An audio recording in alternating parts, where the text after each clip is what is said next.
Penibelste Sauberkeit beim Bremsbelag wechseln ist äußerst wichtig, weil wir hier in dem Fall die Bremsbeläge an dem Bremssattel werden, also die sind angeklebt. Wenn ich jetzt den alten Bremsbelag abnehme, dann bleiben Klebereste hängen und die muss ich natürlich entfernen.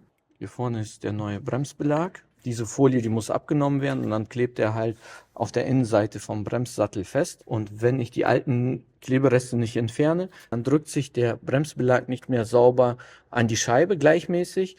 Und es kann sein, dass er sich minimal anfängt zu verkanten und anfängt zu schwingen in einer so hohen Frequenz, dass sich das für uns, für unser Ohr wie ein Quietschen anhört. Also wenn ihr Bremsenquietschen habt, dann kann es unter anderem an mangelnder Sauberkeit oder einen kleinen Montagefehler kommen. Die Bremse wird trotzdem funktionieren, ihr könnt auch sicher fahren.